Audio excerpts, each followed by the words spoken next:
Hello everyone, and today I'm talking about the legalization process for GKS. This is a question I've received over and over in my TikTok page when I post about GKS, and I think it's a very important question to answer, and I need to answer it in this comprehensive video. So guys, if you're confused about what to do for legalization, I think you should stick and watch this video to the end.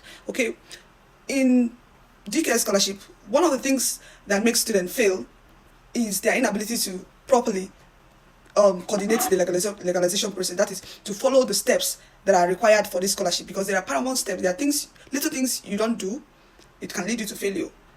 So legalization is one of them. You can notice at the when you read the application guideline, you will see where it's stated that some steps are very important. So the legalization steps is very, very important. You need to legalize your document, because any document that is not properly legalized shows that what the government thinks or what the institution thinks is that is a fake document. So it has to go through the Ministry of Foreign Affairs, Ministry of Education, and Korean Embassy.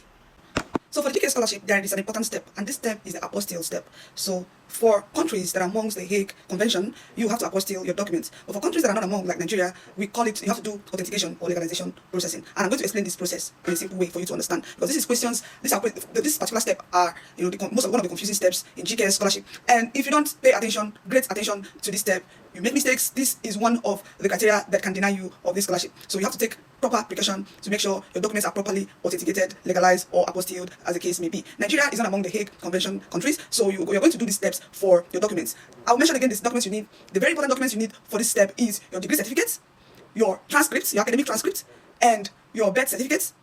Then the last is your parents' means of identification or relationship with your parents to show that these are your parents. So it can be their death certificate if they're late, it can be their NIN, as the case may be in Nigeria, or their passports.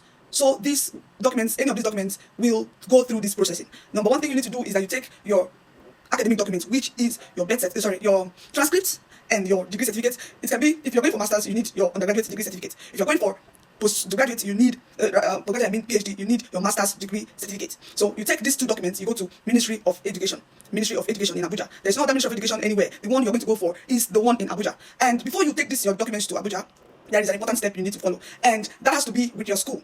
Because when you get to Abuja, you will be required that your school will send an email to Ministry of Abuja indicating that you are a student, that this document you're presenting to Ministry of Education is truly from the registrar of your school. So you take your proof of relationship with your parents, which can be their means of identification, their death certificates, their NIN, or their passports, your birth certificates, and the academic documents you've already authenticated at the Ministry of Education. You take these documents, go to the High Court of Nigeria. If you go to the High Court of Nigeria, you are going to obtain what is called a true copy. A true copy. This is a copy that you need for the final legalization at the Ministry of, at the Korean Embassy. At the Korean Embassy. You will not submit your original documents, because it's stated that if you submit your original documents, it will not be returned. So you're not submitting your original documents, and also you're not submitting just your photocopy. So the documents you're going to submit has to have stamps from Ministry of Foreign Affairs, Ministry of Education, and Korean Embassy. So if you can be able to do these three things, and they have authentic stamps or signatures, then your document is prepared and ready to be submitted for the scholarship. But if your document doesn't have any of these stamps, even if you submit it 100 times, it will be bounced back, it will be rejected, it will be flipped off. So as soon as you're done with the Ministry of Education, then take Ministry of Foreign Affairs, Ministry of Education, you go to High Court. These documents now, you obtain what is called true copy. That means you have to make photocopies of these ones you have already authenticated and notarized, as the case may be. Then the courts, you have to swear an affidavit that these documents, they are mine. Then the courts will notarize it with a stamp of true copy. Then you take it to the Korean Embassy. You leave it at the Korean Embassy for it to be legalized. The moment Korean Embassy legalizes your document, then you are now free to send to Korea if you're going through the university track, or you send it to Korean Embassy for the scholarship. Because back in Nigeria, where your document will be sent to is the Korean Cultural Center, Abuja. Right? So these are the very important steps for legalization.